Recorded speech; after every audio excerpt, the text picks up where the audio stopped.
Right. I'd like to call this meeting to order.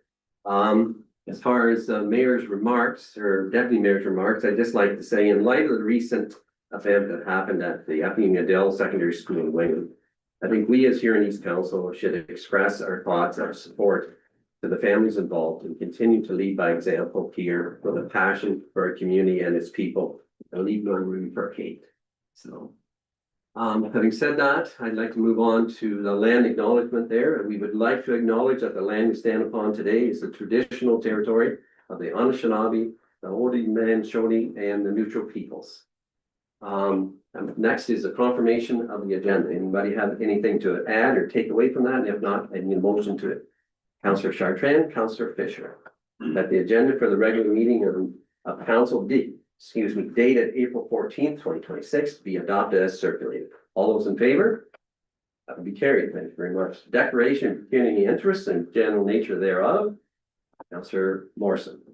10.1 talks about the Brussels Egg Society and grants, and I'm a member of that group. Perfect. Anybody else have something? And if not, if you think about it halfway through, don't hesitate to mention it.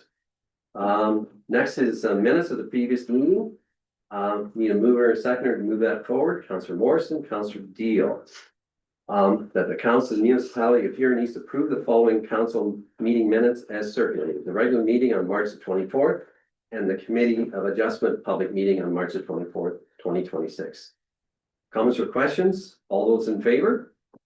Opposed, if any? That would be carried. Thank you very much. Next, we're down to consent agenda. Are there any requests to remove anything from that agenda? Councillor Fisher. Oh, I got a collection tonight, Deputy Mayor. 6, 5, 6, 7, 6, 11, and 6, 17, I think. Okay. And all of them are the province trying to ram stuff down our throat.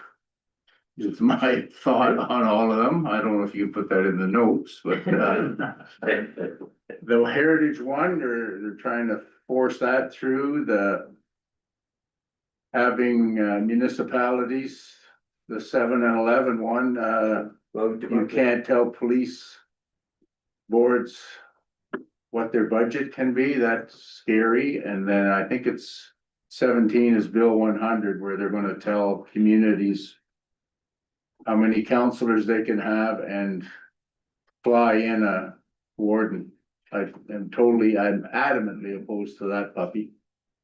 Thank you. So if we back up to 6.5, the town of Lincoln request for the province of Ontario to extend the deadline for notices of intentions for designate listed heritage properties.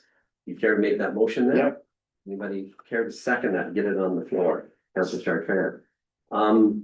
You've basically said your comments, Bob, with that. Do you have anything else to add to that? Anybody else have any questions on that? I'll put it to a vote. All those in favor? Those opposed? So that's in opposition to that, I believe.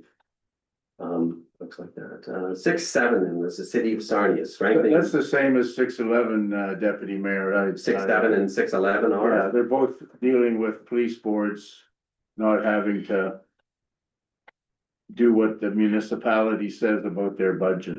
Okay, so because when I read that, it was something like the mayor couldn't use his strong mayor power to. Yeah. To And that's that. similar to what 611 is saying, Deputy Mayor. Administration, can we group them two together? Would that be okay? 6, 7, and 6, 11.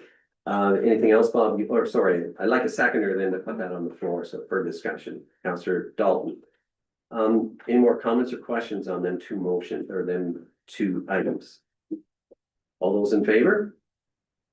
That's carried. Thank you. And then 617. Yeah, I think that this one pertains to Bill 100, Deputy Mayor, that I'm very, very afraid that they're gonna put Huron County under the microscope, and we have 65 counselors in our communities for 70,000 people, which is a little higher average than Simcoe and Niagara. But I don't agree with it. I don't agree with the province forcing municipalities to do things that they have voted to do. Right. If anybody care to second it, Councillor Deal? Any more comments or questions, Mr. Fisher, or anybody else around the table? All those in favor, opposition to that? Anybody opposed? That would be carried. Thank you very much. Thank you, Deputy Mayor. No problem, thank you. Any other ones anybody wishes to pull out of that? Doesn't look like that, so can we have a motion to accept the rest of the consent agenda with them 4 removed from there? That's the easier way to do it. Or thank you, Councillor Willoughby and Councillor Newell. All those in favor? That's carried. Thank you very much. Next, we're down to public meetings, hearings and delegations. First, we have the Huron Hospice. Welcome. So I will try to speak up, so hopefully you can hear me. Thank you for having us. My name is Lisa Taylor and I'm the chair of the Huron Hospice Board of Directors. Having been with the board for just over 6 years, I have to say what an honor it is to be part of such a strong and engaged volunteer board of directors and to be part of such a wonderful organization as Huron Hospice. I must also acknowledge my appreciation for the caring community here and in support of us over the years. And as many are aware, that we have finished our renovations for the additional 2 beds that were to realize our 6-bed hospice goal. But at the point we finished, we were without ministry funding and were advised that we cannot operate those 2 additional beds. That would be against the law.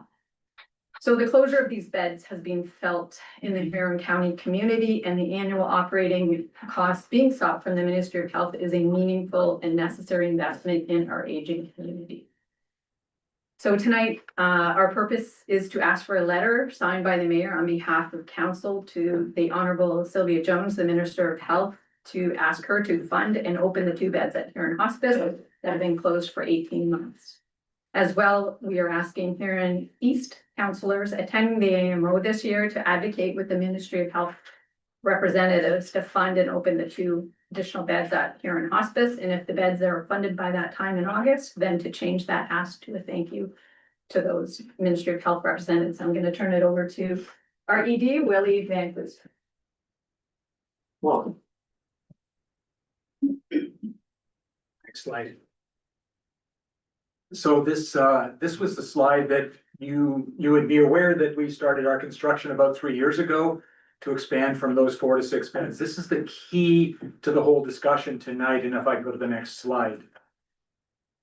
We were given a very limited amount of time when the money was available for us to open a hospice in 2018.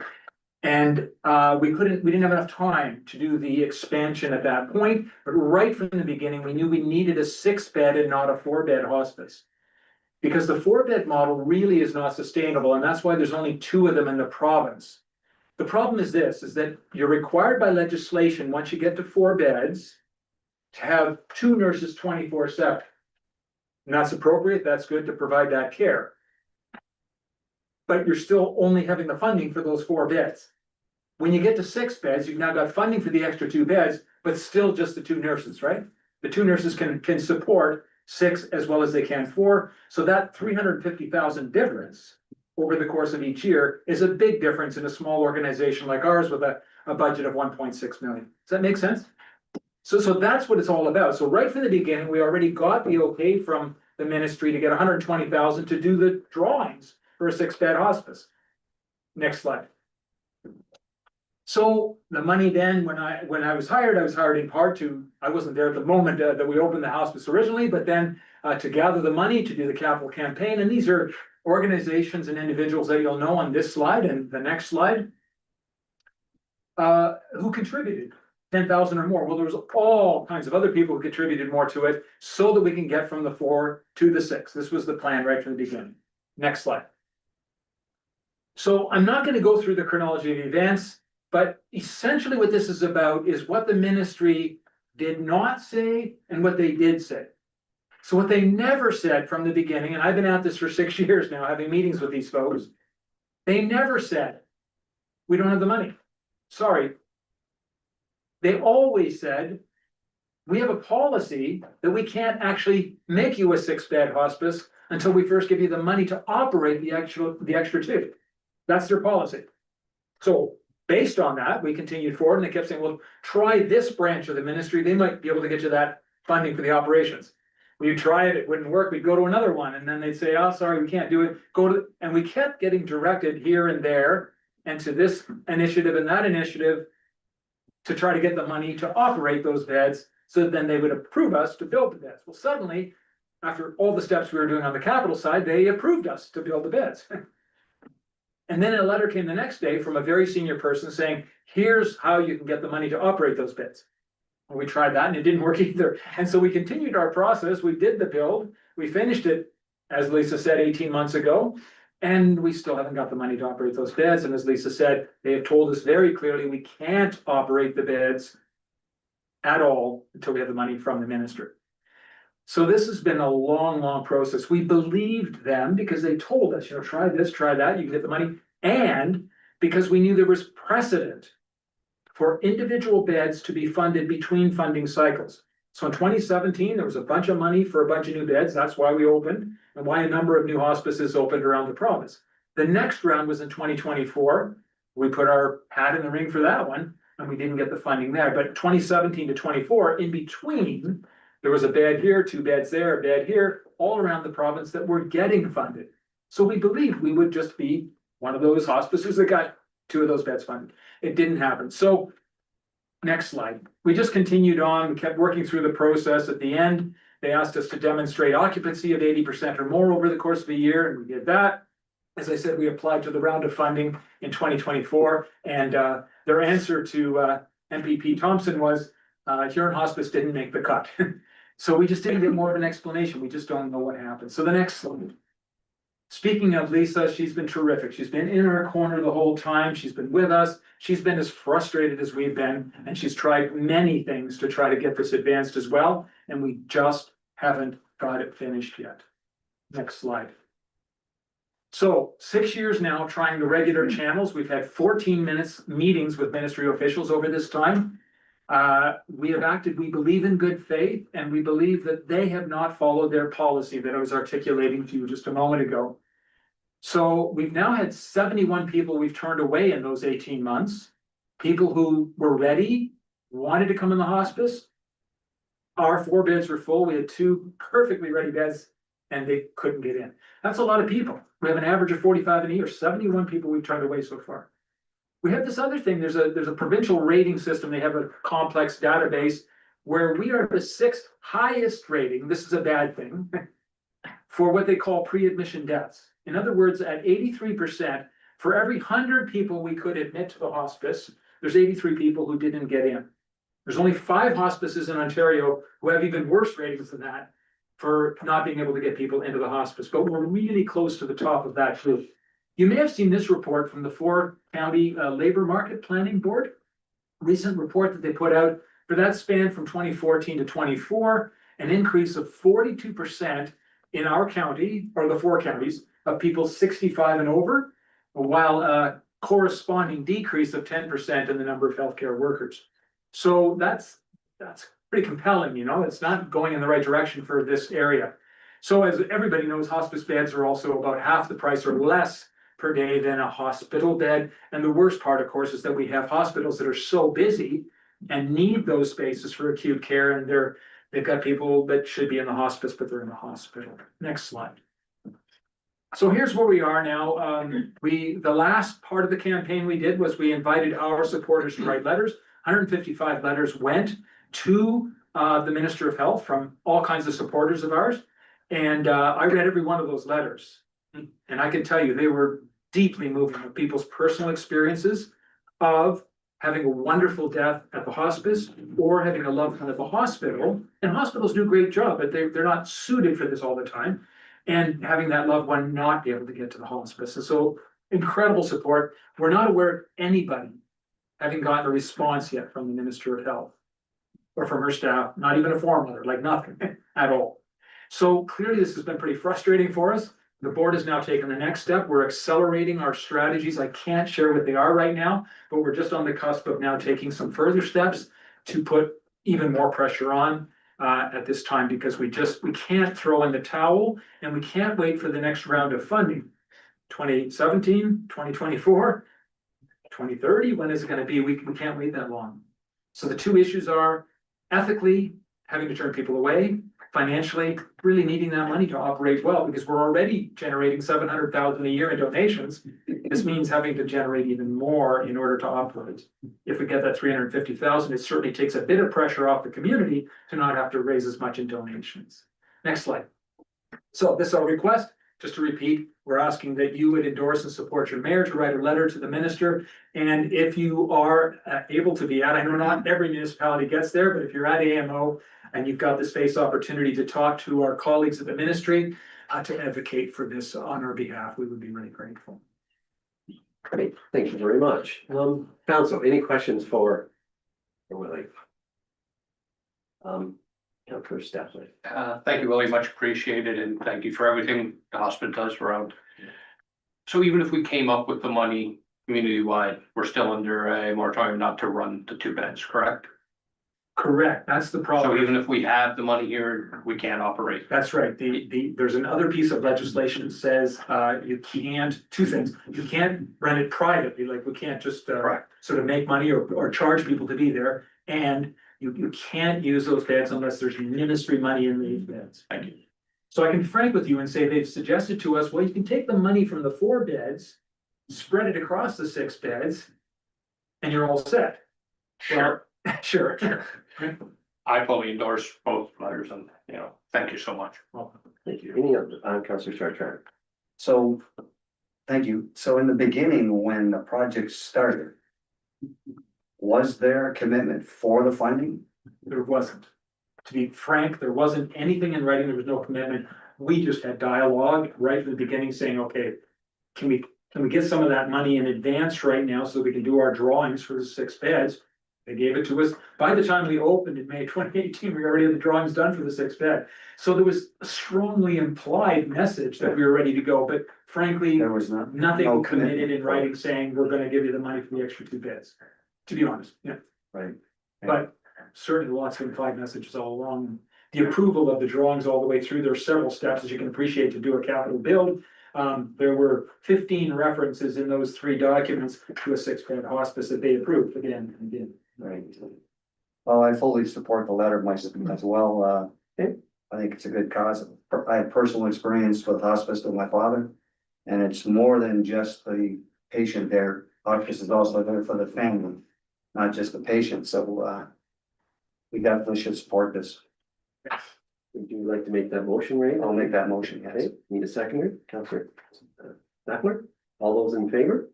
Sending a letter to the Minister of Health? That's carried, thank you very much. One question, Willie, so is there any sort of formal meeting set up at AMO with the minister at all that we would be attending, or is this just like one-on-one if we're down there and we see her, or if we're within one of the meetings or something like that, just to advocate that way? You're the experts. I understand that sometimes delegations are granted for face meetings, Yes. meetings actually established with senior decision makers in the ministries. And so if that happens, that's your opportunity. But in addition to that, if you have any opportunity informally to talk to people, absolutely. And I wasn't sure whether you had something already set up, or if No, you can even set something up, or if that would have to be done through a municipality in order to do that. Maybe Jessica, would you know that, or? I'm not sure. I believe it would have to be done through the municipality. Delegation requests don't open up till about 2 months usually Right. prior to Right. AMO, and they're not guaranteed. So that would be my only caveat. I It know. can be a request, Yeah. but I think it's just for municipalities that are attending. That's what I thought, but I didn't know there was something more formal. Any other questions for Willie, Councilor Chartrand? So should we put a request in for a delegation stuff? For AMO? The council, if That's up you, to council. We just to be clear, it's not open yet. Requests haven't been No, open. So no. You're doing, help them, yeah. Well, I Can we do that now? sure, if I think we can pass a motion now if we want to. and Yes, as I'll soon make as a the motion request- that we put a delegation request in for AMO Okay, on this topic. Councilor Stefler, you would like to second that? Yes, and just one caveat is if something comes through between now and August, We'll tell you. let us know. We'll tell you. Thank you. We made them buy you a bottle of champagne. So Yeah. Big can of pop. Councillor Dalton, now we have moved and second on the floor. Do you have any? I just have a question. Have you approached some of the other municipalities? Yes, you're number 3, we're going to the other 6, we're gonna see all the municipalities. So it would be We're in Goderich last week at Central Huron, but we're going to all 9, yes. So it would be kind of a joint effort then, I Or suppose. We delegation. would want. We everything understand to be done. sometimes going together helps to make your case strong. I would recommend in that case, there would also be a discussion at county council level Yeah. to arrange a group's delegation for the same topic. Just to be clear, we're not having 9 different. Yes, requests. exactly. Good idea. Excuse me, are you going to county then to make a presentation as well, or just the lower tier? Yeah, right now, we're just working on the municipal level to get as many of you as possible, and then we'll probably have a meeting. We haven't got one scheduled with county yet, but that's very likely that we'll do that. No, just so, if you are coming to county, I was just wondering whether or not for myself to bring it up, or if you, in fact, you're coming as well, so, Yeah, we're, okay. yeah, this is where we're starting right now. John, did I see your hand up there or not? You never, okay, we passed that motion, right, for the letter? No. The letter, we The haven't letter passed the did, motion not for the. delegation, okay. We have a mover and a seconder for that. Any other comments or questions about requesting a delegation with the minister? If not, all those in favor? Anybody opposed? Doesn't look like it. That's carried. Thank you very much. Thank you We'll all. do our best then. Thank you. Thank you for your time and comments. Appreciate it. Next delegation is Colin Galton. Is it from KCE Street Eats, home-based business? Welcome. Evening, councillors and deputy mayor. I want to say thank you to the last time we were here and spoke to you guys. We're getting a yearly permit in our beautiful area for our operator food truck that was successful, so we want to say thank you for that. And since then, we've had some ideas about having it out in front of our own property. So that was something we started, and then in now learning what it's involved to do that. It's just not financially viable for him to flip burgers for 4 months to spend all the money to change the zoning and have it all done that way. So we did also learn that there may be an option for you guys to give us a sort of a temporary part-time thing that we could use there. So it's not permanent, it's nothing set up, because we do have events still booked all throughout the year. So it would be, a day or two here and there that we would be able to operate on our own property. Because Brody is going to University of Huron Bleu, so he wants to become a chef. So hopefully, he comes back and builds something here in our community, like an Eddington's that they have in Exeter, something that's a little higher end that we can enjoy. So he's going that route, so I'm trying to support him to give him the knowledge that he needs in order to take it to the next step, for all of us. So that's what we're here for today. Okay, so you're just looking for permission to set up temporarily then on that site. Yeah, absolutely. Like our house, I purchased that property because it is zoned as a home-based business. Okay, So I run 4 businesses out of that property now. I see, And we've run the food truck just back by the house where nobody saw it. I see. So until somebody saw it, and then there was objections, yes. Right. There are sometimes when people see things, Okay. but it's always been operating there. I see. So we just want to have a little bit more fun with it, give him a little bit more exposure, because this year he's running it. So me and him are partners in that food truck business. So he has his part to do this year, and I'll do the back end part for him. So he gets that experience and learns. So that's the idea. But we're still booked out through all of our events and our weekends and, That's just what I was gonna ask him. yeah, it's not, it won't be set there. It all has to come back. Every night the food truck has to go back to the house. Because it has to be cleaned, it has to be serviced, and everything happens at the house. It can't happen anywhere else. Without the house, it doesn't operate. All the food and refrigeration is at the house to stock the food truck on a regular basis every day. It all comes from the house. Without the house, it doesn't exist.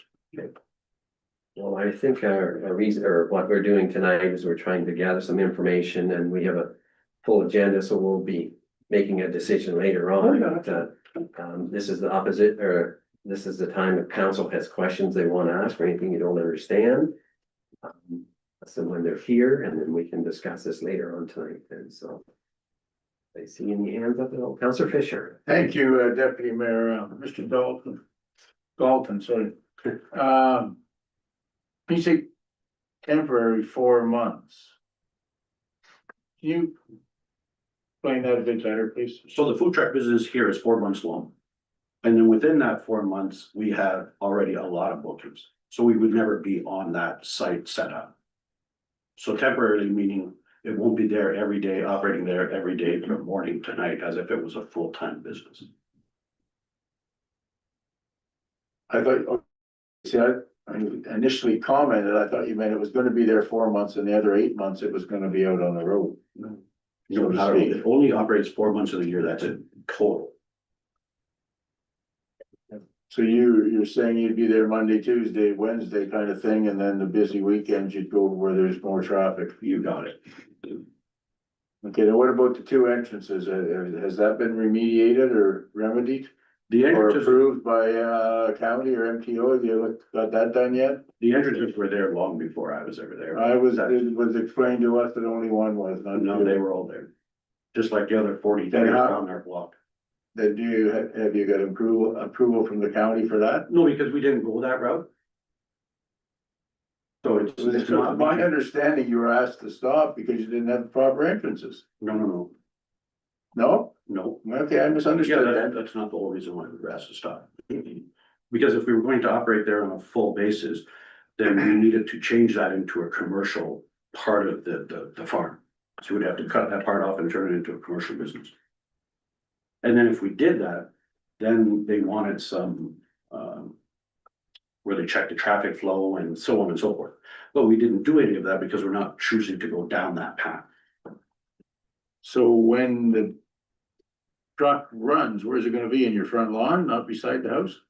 That's right, out front of my property instead of at the back of my property. Thank you. So, Councillor Chartrand, was there another issue with, permanent obstruction? Yeah, we're not going that route, so that's what I mean.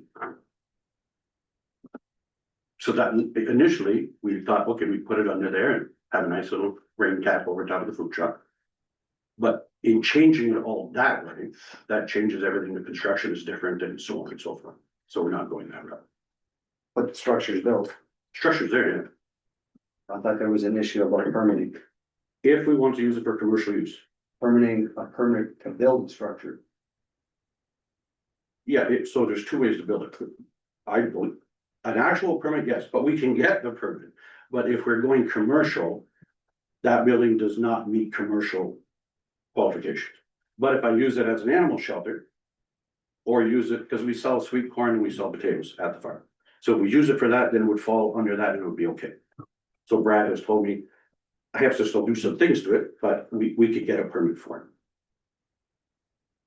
To complete that little. Maybe I misunderstood.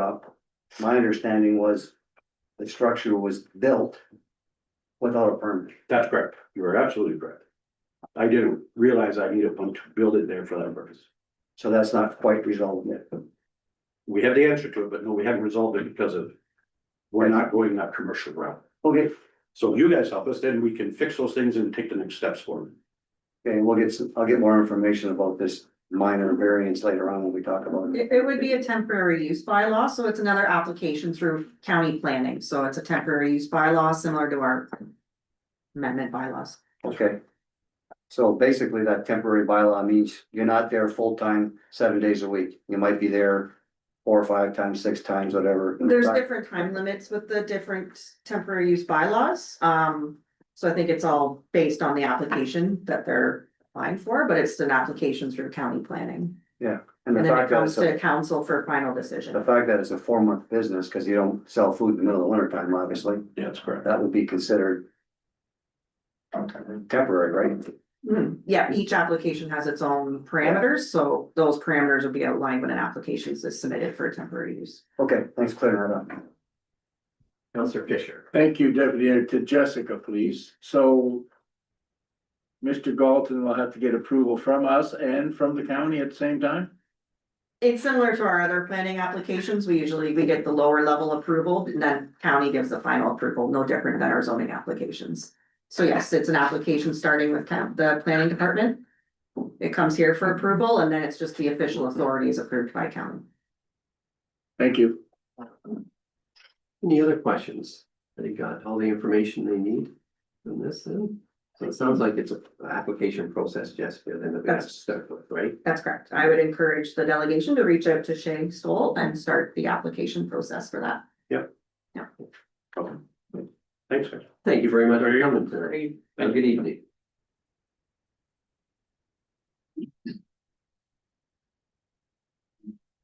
All right, we're down to planning right now. Planning report, consent application C 01/2026. Welcome, Shay. Deputy Mayor. So this is a presentation on consent application C 01/2026.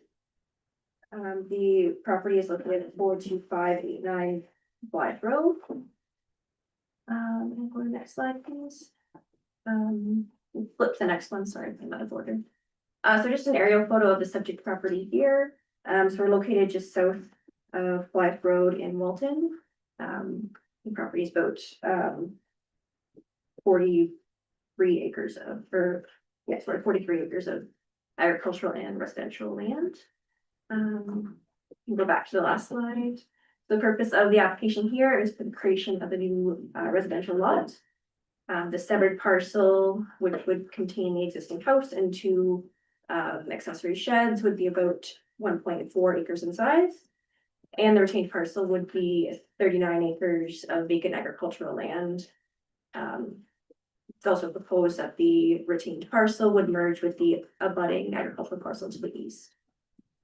Let me skip to so just a visual of what the proposed severance would be. So outlined in red towards the top would be the severed parcel, which would contain the existing house and the two accessory buildings. And then outlined in blue would be the proposed retained farmland, and the yellow parcel is the abutting farm with which the retained parcel would merge with. Next slide, please. Just a bit of a close-up image of the severed parcel here. So the existing residence towards the north of the property here, and the two accessory buildings in the rear. The residence is also served by a geothermal system where the lines in the bed for the system are located kind of under that tree area towards the west of the proposed property. Next slide, please. So in terms of comments received on the application, no concerns were noted from staff, agencies, or members of the public, but the building department did note that there is a second septic system serving the pool house, which is the easternmost accessory building towards the rear of this proposed severed. Just noted that it may not meet the required 3-meter clearance to the new proposed lot line. So there's a suggested condition to require a contractor come out and locate the nearest edge of the system, just to make sure that this does in fact meet the required clearance. And if it doesn't, the lot lines can be adjusted slightly to accommodate that. Next slide, please. In terms of policy review, the subject parcel is zoned AG1 and 1 in the zoning bylaw. We'll get a little bit more into that in a second. And similarly, it's designated both agriculture and urban in the official plan. So the severed parcel subject to the application is subject to the urban severance policies of the official plan. And the proposal does meet the policies for a residential infill severance on private services. There was a corresponding nitrate assessment submitted alongside with the application that informed the lot size, which required a little bit more space than just the residence. So that's why it includes the extra space towards the rear of the parcel. I'll go to the next slide here. So this image here, you can see the severed parcel outlined in red in relation to the settlement area boundary, which is the gray, and the residential zoning, which would be the black line. So the residential portion subject to the severance is within the settlement area of Walton, but the rear portion of the severed parcel is currently outside of the settlement area. We do have a official plan policy to interpret the settlement area boundary to include the rear portion of the severed parcel, so the whole parcel can be within the settlement area. Which would align with the abutting residential lots, so within the settlement area. And it suggested that this could be corrected during, the next official plan review and the mapping be updated, accordingly. On the zoning piece, as mentioned, the rear portion of the severed parcel is, currently zoned AG1. So this will require a, corresponding zoning amendment to recognize the rear portion as residential use. And this is included as a suggested condition of approval. And then last thing I'll note, so to meet the frontage requirements of both the local and county official plans, the retained agricultural parcel would otherwise be landlocked as a result of this severance, so it will be a requirement that the retained 40-acre farmland will merge with the abutting parcel to the east, which is also owned by the same property owner. Next slide, please. So just a couple photos of the property. So this is the existing residence, just off of West Road. And next slide. And then a couple photos of the existing accessory buildings. So the image on the right there is the pool house where the septic system is just behind the building to be addressed. And then the other shed on the left. And next slide. So the application is recommended for approval with the recommended attached conditions. Thank Any you. questions on that? Thank you, Shay. Any questions from council?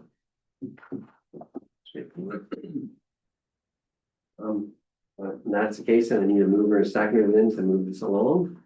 Councillor Willoughby and Councillor Dalton. That the Council of the Municipality of Huron needs to acknowledge a report of Huron County Planner Jay Stahl dated April 14, 2026. And has no objection to consent application C01 2026, provided the conditions as outlined in the planning report are met. Comments or questions on that? And all those in favor? That would be carried. Thank you very much. Thank you, Shane.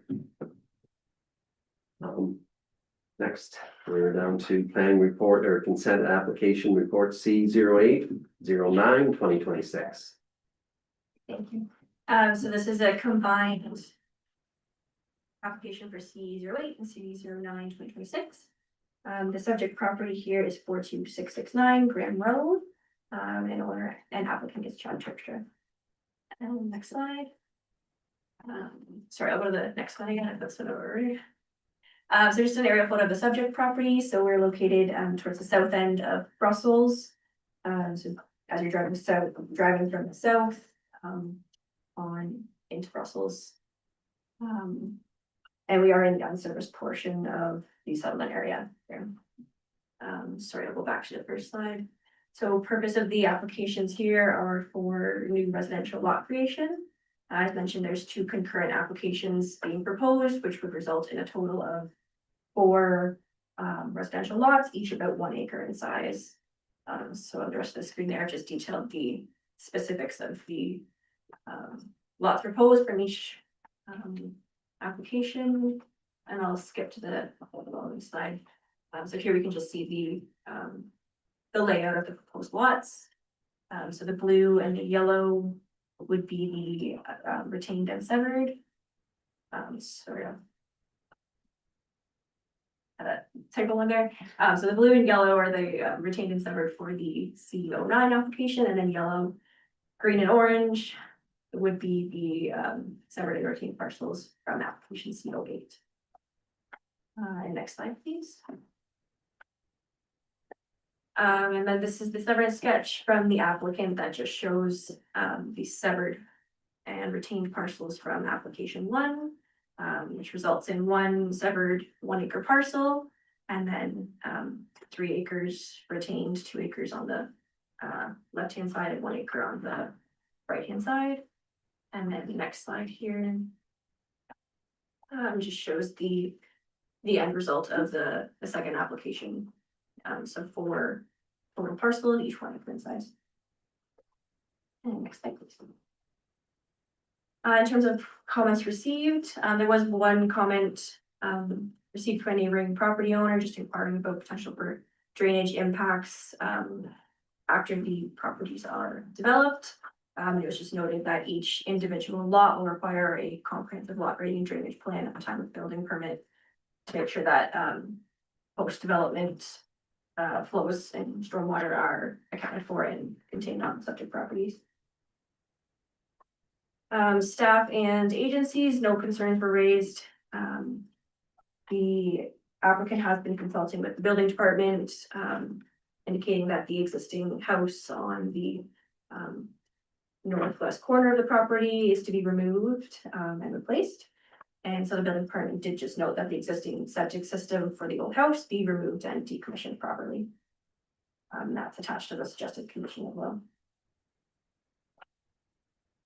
In terms of policy review, the property is zoned R1-1, which is the existing special zone on the property that required a minimum of 1 acre lots, which was confirmed from the nitrate assessment that was submitted along with the application, noting that the minimum lot size of 1 acre is appropriate for the area and the soil conditions here. Property is already designated residential in the Huron special plan. It is subject to the urban severance policies. Both applications meet the special plan policies for residential infill on private services. Next slide, please. And then just a couple site photos. So this is the existing residence, which is proposed to be removed. And then next slide. And then this is a view facing southeast from Graham Road, which would be the remaining separate and retained parcels. And then the next slide is just the view from Bolton Road on the other street. And next slide, please.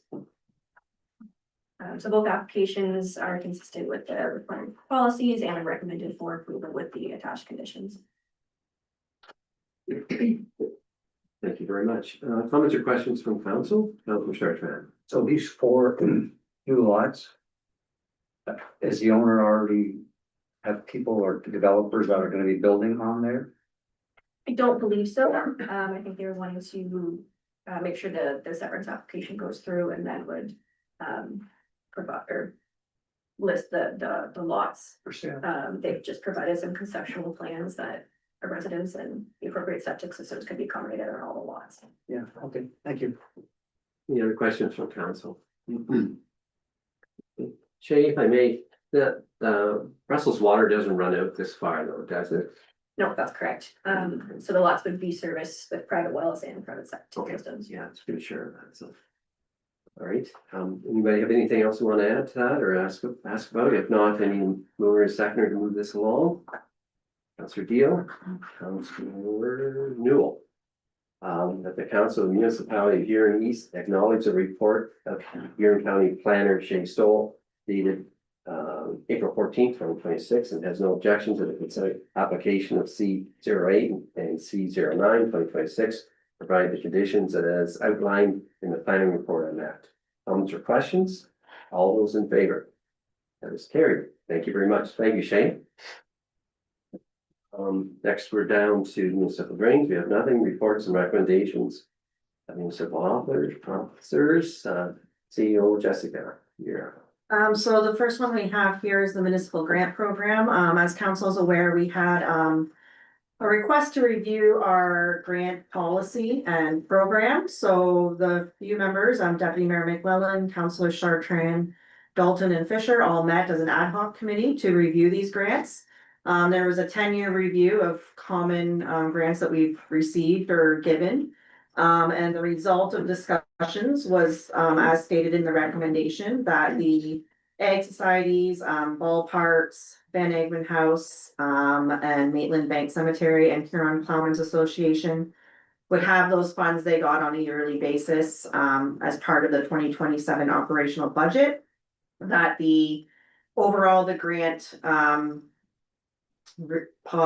funding would be reduced to 5,000 and it would be a request for a first come first served basis to a max of $1,000. So opposed to an application process through a time window, applicants would come to council, state their request, and council would decide at that time if they wanted to allot the funds.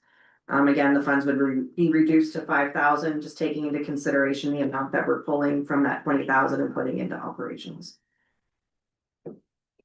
Comments on the new policy? Councillor Steph.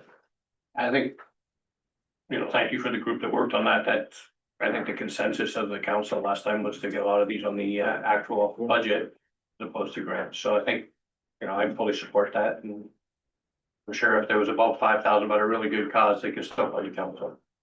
Definitely, it would just be an allocation of where you would fund the Versus- additional funds. Yep.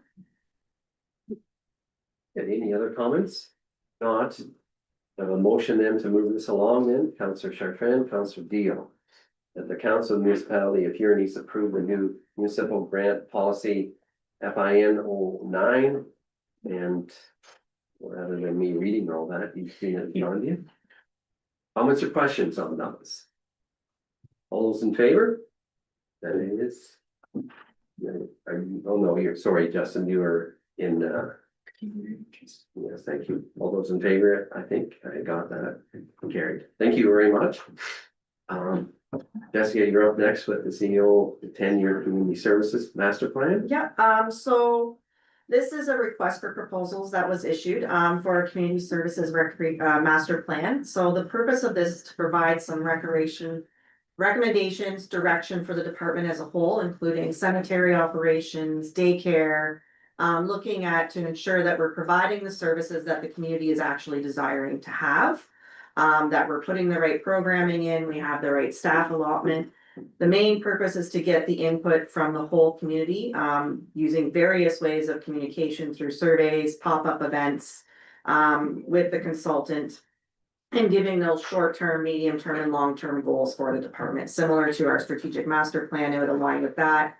Similar to our ECDF strategy, and this was also one of the recommendations that were suggested in our service delivery, review that we did in 2023 or 22, I think it was. So giving guidance to that department as a whole. I know we made a few changes to the department over the last couple of years, so this is just that guiding document to that department. It would be run through the consultant program, who would then having that third party input, meeting with various stakeholders, I think is a good benefit. Thank you very much. Questions of council, or would Councillor Steph? Yeah, again, it's exciting. It's a good news story. We need it. Just to give a bit of background on the company, they've also done local ones around, like different municipalities would share it, so. To have we've got plans now, but a strategic plan, operating plan in 10 years, so that for the recreation, that should help Lisa and her team, definitely. Councillor Mill? Through you to Jessica, when's the timeline for completion of that or report? This one would be September is what they're looking for, to get the final report in front of council for September. So it'd be this term of council that would be looking at that final report. Perfect. Anybody care to put it on the floor?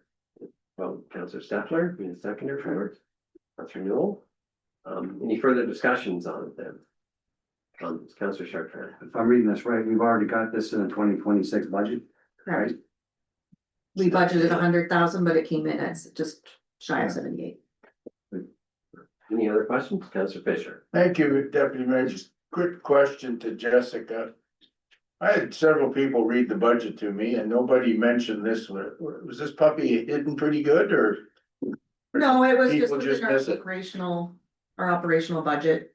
There's no hiding of it. No, I'm just being facetious. Okay. Any other nuggets in there that are gonna be sprung on us going forward? That might have been missed. No. Not that I'm aware of. Thank you. All right, I'll read the motion and have a mover and seconder. I'll read the motion and we'll vote on it then. The council of the municipality of Huron needs to award the community services master plan to McQueen Galloway Associates MGA for a price of $77,630 inclusive of taxes and contingencies. Any other comments? All those in favor? Opposed, if any? Okay, Councillor Fisher, you're the only one opposed to that. Okay, you. Next we have a motion about the election sign. You move or seconder and we'll put it on the floor and discuss that if necessary. Councillor Deal and Councillor Morrison. That the Council of Municipality of Huron needs to consider the election signs bylaws presented within report CLK 2026-05. Any questions on that report? All those in favor? Opposed, if any? Nope, that's good. Thank you very much. Next is the Seaforth and District Food Bank lease renewal. That the Council of Municipality of Huron needs to consider extending the lease of the Seaforth Food Bank for an additional 5-year term. Need a mover and a seconder to put it on the floor. Councillor Fisher and Councillor Willoughby. Any comments from that on that motion? Or with that report? All those in favor? Opposed? Yeah, looks like that's carried. Thank you very much. We're down to, I'll read it, that the council of the municipality here needs to consider extending, oh, I did that one already. Next one is Super Saturday, sorry. Finance 2607. Do you have a report, Denise, for that? Or- Yeah, they're just looking for the rental hall amount to come through the community grant program. Okay, perfect. And that was only what, $400 or 360? Yeah, 367 plus HST, so there's room in the existing $25,000 budget. Okay, perfect. Questions on that, Councillor Fisher? No, I was gonna move it. Okay, Deputy thank you very Mayor. much. Need a seconder then, Councillor Stefler. That the council municipality of Huron East approve the grant for the rental cost for the Super Saturday fundraiser on April 18, 2026, in the amount of $367 plus HST. Comments or questions on that motion? All those in favor? That is carried. Thank you very much. Next is finance, sorry, my phone was right in there. Finance 2026-08 property tax rates. Denise, do you have speak to that report? Yeah, so this is just looking for the authorization to set the rates that we will use on the final tax billing. Okay. Anybody you wish to make a motion and move that? Second it, Councillor Stepler. Councillor Deal. That the council municipality of Huron needs to consider bylaw 51/2026 being a bylaw to levy the rates of taxation for the year 2026. Comments or questions on that? Councillor Deal. Just one for Denise. What was the final numbers For what? for the rate, like that were,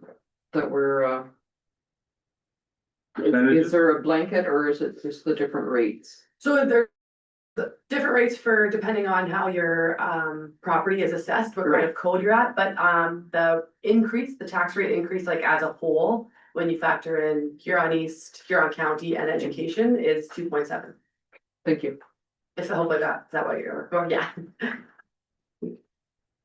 All right, next we're down to the lease agreement for the 32B. I think you need to vote, Deputy Mayor. Oh, sorry. Trying to move it along. No problem. Perfect. All those in favor of that? That's scary. Thank you very much. We gotta get our taxes, right? Next 10.7 is a lease agreement for the 32B Centennial Drive. In Seaforth here. Can you move or seconder to Councillor Stefan? What's that? Go ahead. Yeah. Thanks for Lisa. I spoke a little bit about it. This seems really light. For a pharmacy to have a captive audience of 10,000 patients to get market rent. I think we're leaving a ton of money on the table to what that market rent truly is. And my question, I guess, would be for Denise, yourself, CAO, how did we come up with that number? And is it a fair market value? If we're gonna commit to 5 years at this, if we're under market and. I think we're at least $1,000 to $2,000 a month short based on their revenue of what they're gonna make or potentially could make. So before I get that is, could we add in there a percentage of profit? Like something out there, add something in there as an escalator that if they're doing really well, we're doing better? Or could we revisit that number as a true market value as opposed to a discounted for that long of term? So first question, like the calculation for the rent was we broke down, so we currently have Dynacare in the building. So we got a square footage amount for that and then we use that same amount then pushed out to the square footage for this rental space. So that's how that was calculated. Now, your second question about that type of agreement with them. I mean, we could go and ask them, but yeah, it's not something we considered. I would say it starts a precedent that we haven't considered yet within our facilities.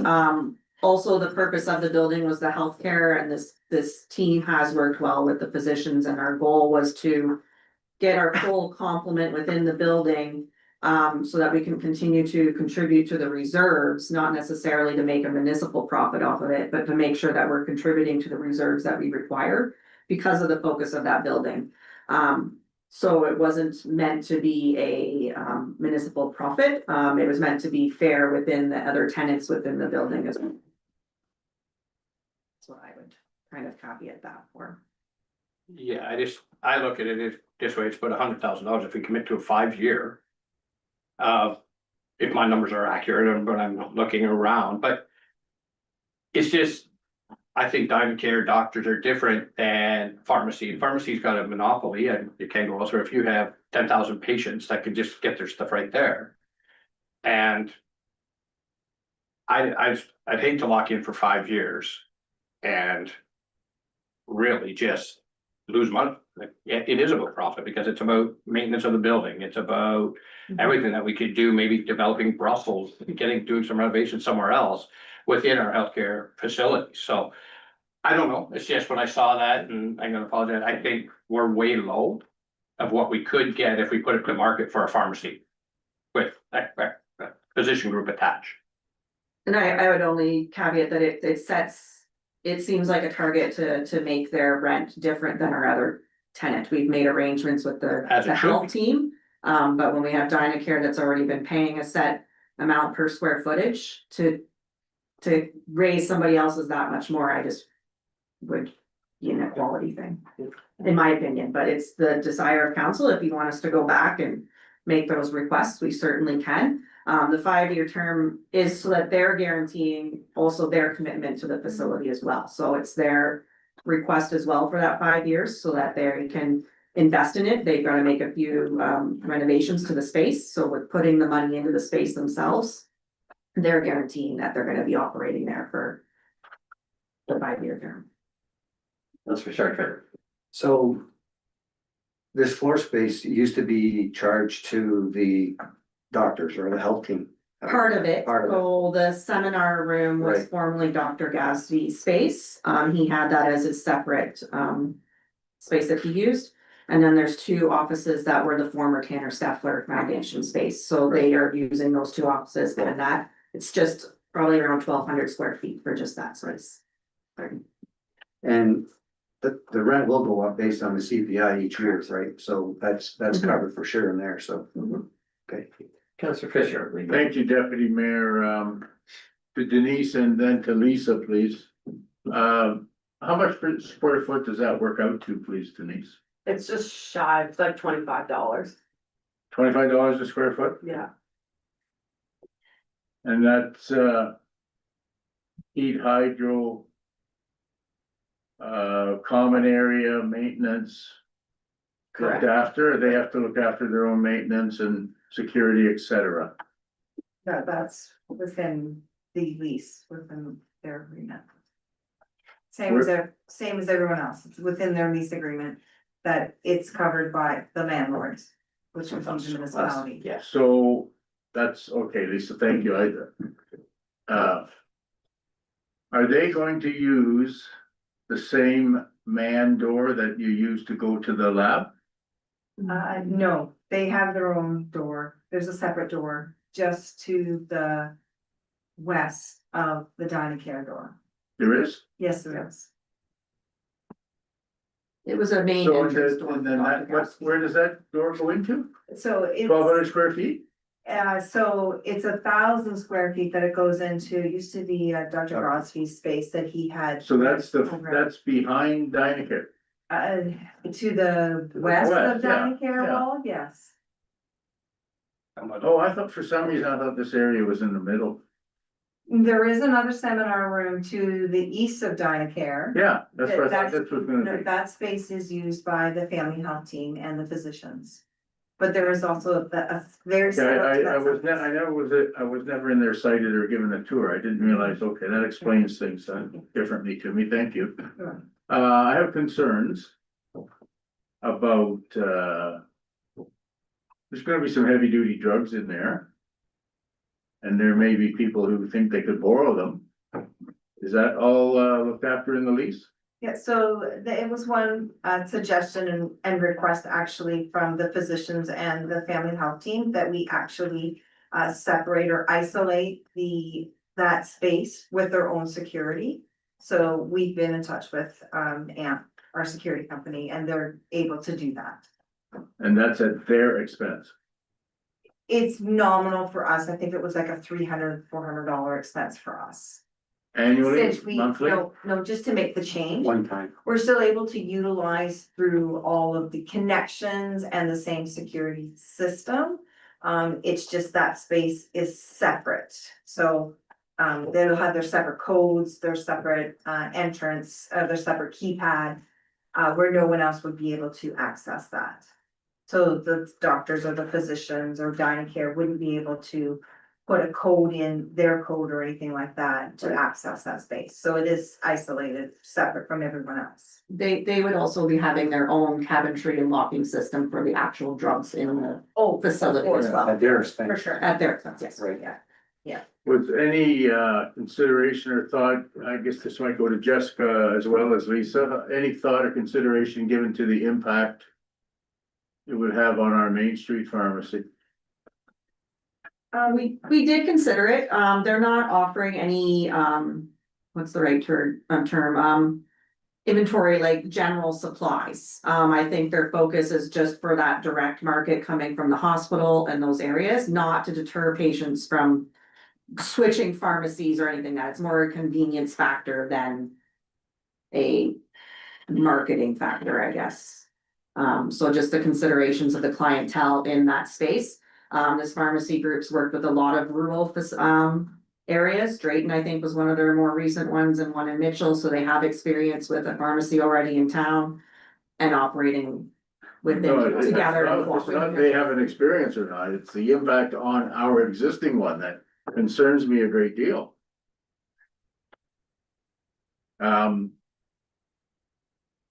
There's just, I can just say there's experience with them working cooperatively and jointly with other similar situations where it hasn't had that negative impact on the current pharmacy. We don't know. Anyway, Yeah. they're only gonna be open 9 to 4 or whatever the clinic's open, Yeah, that's. no Saturday, Sunday. They indicated that if there was a need for it, that they would open and accommodate that. Okay, thank you. Right. Question for Jeff. So the rent that we lost from the family health team, because we did lose rent when we redid their lease. Mhm. And now the rent that we're gonna pick up here, Covers what we lost plus some that's That's my what you're- question. yeah. So we're actually ahead, a little ahead from where we from were, when yes. we were. Any other questions? Councilors, no. And again, it's just a question, would there be any appetite for council here in East to, and I think maybe we're too far down the road to put this out as a memorandum of understanding or a tender process that we've got square for a pharmacist to see if there's any appetite for the square footage cost, because I'm truly, and I'm uneducated, I'm just me, like, who am I could be totally wrong, but I don't think we've done our diligence on what we can get for that space acting as a pharmacy. And if we can get $25 an a extra square. $100,000 out of it, or give our current operators an opportunity to bid for it. $25 a square foot's pretty good coin, John. Yeah.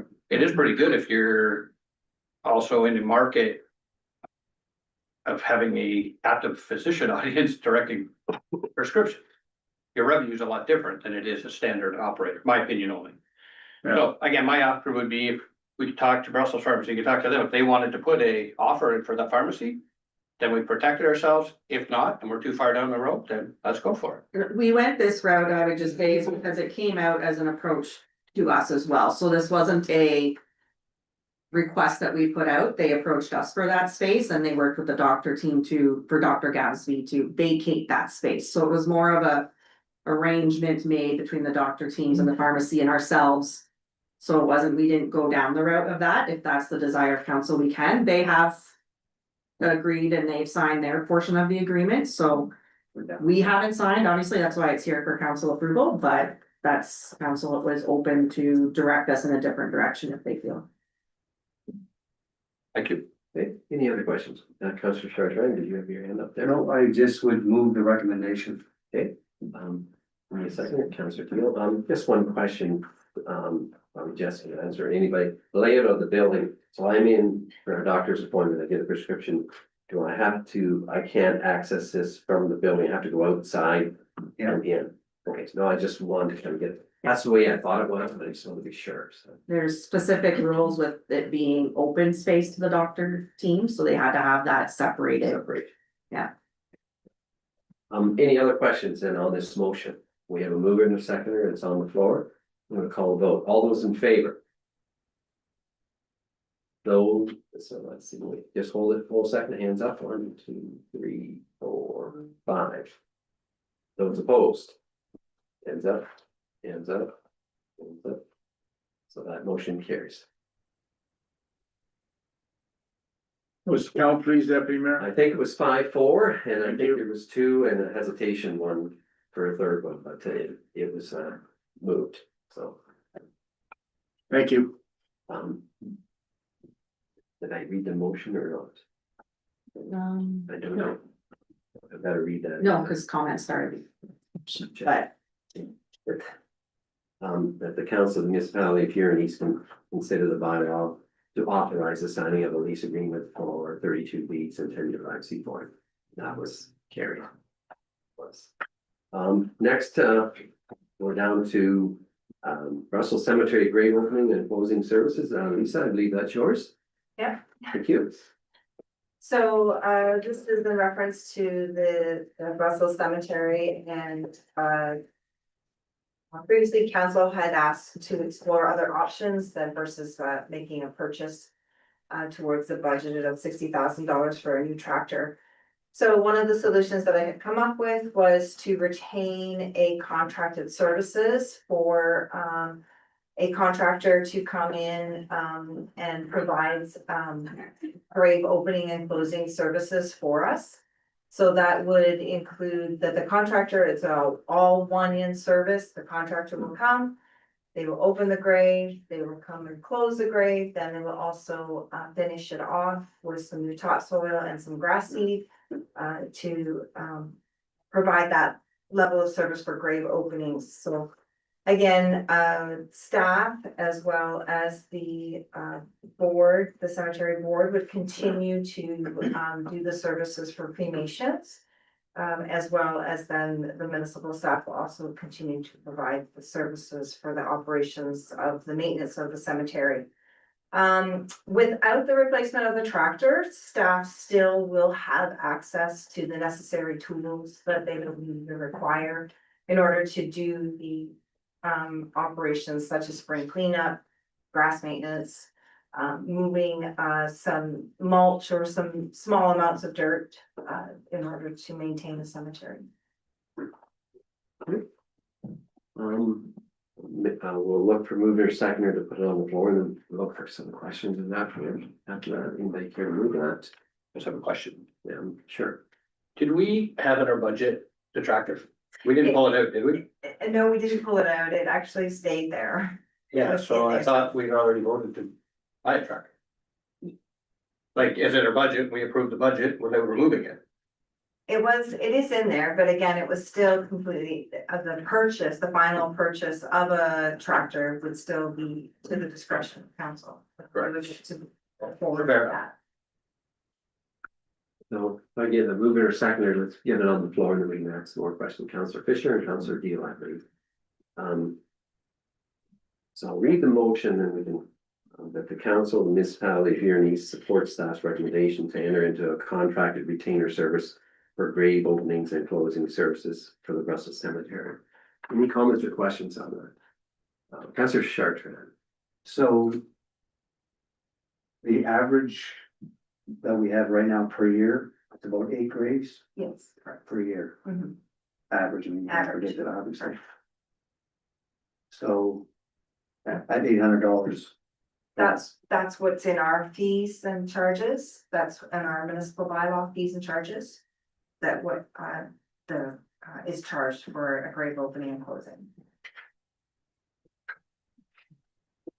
If I may, then, so if it goes to, oh, sorry, go ahead, Councillor Duke. Thank you, Deputy Mayor. So Lisa, the one-off, so number 9 burial, are they going to be charged the 1,150 and as opposed to the 800 then? Not at this time, no. So, in addition, if you're looking at that, basically what we're looking at is, yes, we, in the long run, will be paying a little bit more to have a grave opened and closed. But at the same time, we don't need to have any equipment required, so we don't need to purchase a $60,000 plus tractor. Or To maintenance. provide that service, maintenance, life cycle. So it'll just be passed on and Exactly. the $800 will stay. Yeah, in addition to that, the amount of money that we have budgeted would just be to replace a front loader tractor. Which still doesn't provide the service that we need to open a grave. So, Councillor Thank Duke. you. 2 questions. What if there's 6? Do we get it, like the retainer, is that just, that's it, and we're good, like, Yeah. we're sure? basically, that retainer is to guarantee that contractor a certain amount per year. In addition to a retainer to guarantee that they are on call. And provide the service when we need it on short Yep. notice. So we have in that potential, if we pass this, timelines, expectations, responsibilities, insurances. Yeah, they provided us with a contract within that, so Thank that you. one of the parts was that, yeah, Right. how much minimum notice they required, which was very fair. Thank you. If I may too, so do you have a clause in there as well? Let's say they do a couple and they do a terrible job. Are we stuck then with them? There is no agreement written yet between the contractor and ourselves. This is just based on going on what the contractor had proposed. I asked them to provide me with a price and a contract and what they were looking for. We can most definitely put that in there. In addition to that, though, the expectation is that when they will be coming to do the grave openings, we will have the board there and staff there as well. So it's not just they would have to do it independently by themselves. So there will be their help there with direction. Because that's all that I would worry about is if, it wasn't working out, let's put it that way. I guess I would say that it would be for 1 year, is that we will try it out for Yes, the for 1 sure. year. For sure. And then if it's not satisfactory, then we would either try to retain another contractor. Or we go back to looking at purchasing our own equipment. Any other questions in from council? Okay, I'm gonna call vote. All those in favor? Those opposed? That looks like that's carried. That's everybody. Bob voted for that. Good. Right, so we're down to correspondence, nothing there. Finished business, council reports. The county council. We had a presentation from the Upper Thames River Conservation Authority outlining their many challenges they're having, like all the other authorities across Ontario are facing. Rick Kustra and Marie Velzaz from the Huron County Soil and Crop gave us a report on the improvements they have made at the Huron County Demonstration Farm at Huron View. The corn yields, for instance, have jumped from 94 bushel per acre 2016 up to 241 bushels in 2025. We also set up a committee to review all the boards, committees, and steering committees at the county. Now that we've done some cutting there, We also got a report on the changes at OMERS in Bill 68. And we accepted a tender for a boiler replacement at Huron View at a price of $783,316. It's everything ahead there at the county, so. All right, we're on to other boards, committees and meeting seminars. Anybody have anything to add to that?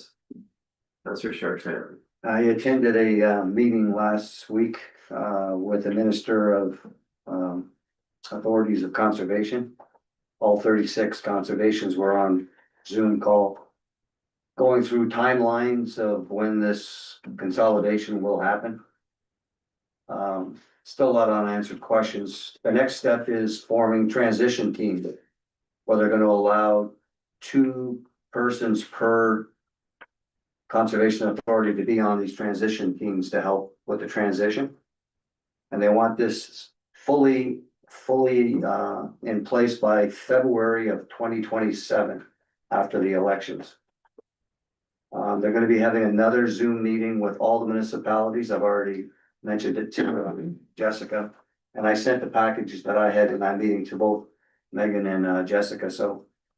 The municipalities gotta get involved at a later date, because after the election. And we're still not sure yet about municipal representation on future conservations, because we're not sure how that's gonna be set up, either at the county level or at municipal level. That's to be figured out in these transition teams. So there's more information to follow on that in the future. But anything that I read, it sounds like it's the county that's gonna have to appoint people, not municipalities, but anyway, who knows, like. They're talking about these watershed councils, Yes, which is different than the county level. yeah, Basically, the watershed councils, as we see it, would be the board that we have now. yes, Which would be fed in with municipal councilors and, yeah, and I think on a voluntary basis, so too, I think. it's to be determined still. Yeah, I know, there's so many unanswered Yeah, questions, that's but, for sure, so, it's, More information to follow on this one. I'm sure. Thank you, Ray. Any other boards or committees? Seminars, requests by members, anybody have anything tonight? Notice of motions. What announcements? Councillor Newell. I just wanted to congratulate the Brussels Optimists and the community on a successful spring auction. There was 260 people there in the BMG Brussels Transport Auditorium, and they raised close to $50,000 with the 260 people that were present. So the donors of the auction items are to be thanked, as well as the people who opened up their pocketbooks, and the money went to the 4 local hospitals. So Excellent. Very good. Thank you very much for that. It's good news. Any other announcements tonight? Councillor Deal wants to talk about your fish fry going. Fish fry, I think we are almost sold out of tickets. We're getting close. There's over 400 tickets out there, so for Saturday night, so. Good, thank you very much. One yes, more, sorry, is it, go ahead. Bob might have forgot, but this Saturday is Super Saturday. Right, thank you, Ray. Good. Up at 11:30 to 1:30.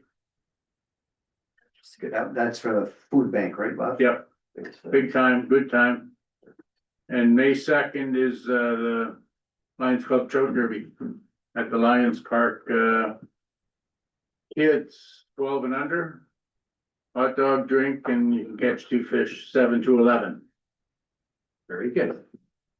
Anything else that anybody would like to add to that? Very announcements. If not, looks like we'll move along to bylaws now. We need a mover and a seconder for, I'll read this bylaw first. That hereby be resolved that bylaw 49, 2026, a bylaw to manage and regulate the use of erection of election signs be given first, second, third, and final reading, signed by the deputy mayor and clerk, and the seal of the corporation be affixed thereto. You move your seconder for that, Councillor Deal, Councillor Fisher. All those in favor? That is carried. Thank you very much. That hereby be resolved that bylaw 50, 2026, a bylaw to authorize a lease agreement with the Seaforth and District Food Bank be given first, second, third, and final reading, signed by the deputy mayor and clerk, and the seal of the corporation be affixed thereto. Mover and seconder for that. Councillor Willoughby, Councillor Dalton. All those in favor? Looks like that's carried. That hereby be resolved that bylaw 51, 2026, a bylaw for the purpose of levying and collection rates be given first, second, third, and final reading, signed by the deputy mayor and clerk, and the seal of the corporation be fixed here too. They will pass that. Councillor Deal, Councillor Chartrand, all those in favor? And that is carried as well. That hereby be resolved that bylaw 52, 2026, a bylaw to authorize a lease agreement with the Dearness Medical Pharmacy, Inc. be given first, second, third, final reading, signed by the deputy mayor and clerk, and the seal of the corporation be fixed there too. That's the agreement for the 32B Centennial Drive. Need a motion or mover and a seconder, Councillor Deal and anybody want a second, Councillor Chartrand. All those in favor? Hands up, please, sorry. Yep, that's fine, that's carried. Thank you very much. And now we're down to closed session. So need a mover or seconder to move into closed session. Councillor Willoughby, Councillor Morrison. You can that a closed meeting of council be held on Tuesday, April 14th, or 6th at 7:20. The town hall council chambers in accordance with section 239.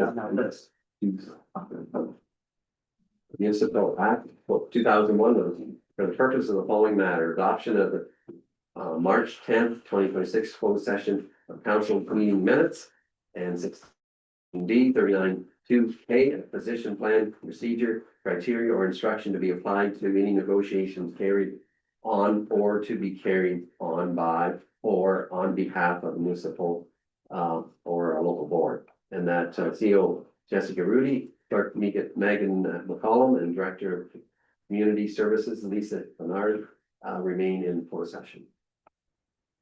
Somebody wish to make that motion? Councillor Deal, councillors, or did we have it all? We have that Yeah. motion, Thank so you. just. All those in favor?